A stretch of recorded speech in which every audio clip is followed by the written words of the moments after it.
नमस्कार शेतकरी मित्रांनो, माझी शेती या यूट्यूब चॅनलवर आपलं सर्वांचं सहर्ष स्वागत. शेतकरी कोणत्याही बँकेचा कर्जदार असो, त्याला कर्जमाफीचा लाभ मिळणारच.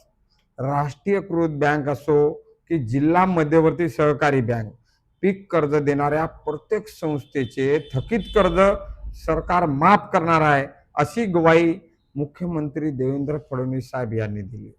अर्थसंकल्पात जाहीर केलेल्या कर्जमाफीवरून सुरू असलेल्या सर्व चर्चांना पूर्णविराम देत मुख्यमंत्र्यांनी शनिवारी नागपुरात पत्रकारांशी बोलताना शेतकऱ्यांचा संभ्रम दूर केला.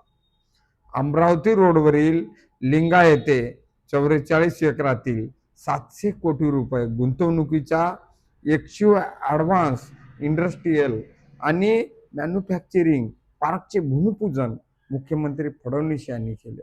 त्यानंतर ते म्हणाले की विदर्भाच्या औद्योगिक क्रांतीला वेग आला असून नागपूर लवकरच देशाचे लॉजिस्टिक्स आणि मॅन्युफॅक्चरिंग हब म्हणून ओळखले जाईल. थकीत कर्जदारासोबत प्रामाणिकपणे कर्जफेड करणाऱ्या शेतकऱ्यांनी सरकारने मोठा दिलासा दिला आहे. जे शेतकरी वेळेवर कर्ज परतफेड करतात त्यांना 50,000 रुपयापर्यंत प्रोत्साहनपर लाभ दिला जाईल. त्यामुळे नियमित कर्ज भरणाऱ्यांच्याही 50,000चा भार हलका होणार आहे.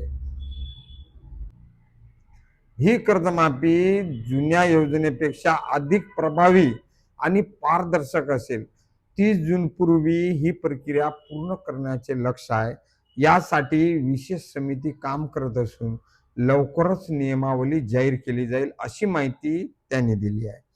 असंच नवनवीन अपडेट्ससाठी माझी शेती या चॅनलला सबस्क्राईब करा, व्हिडिओ लाईक करा आणि बेल आयकॉनला दाबायला विसरू नका. तोपर्यंत धन्यवाद.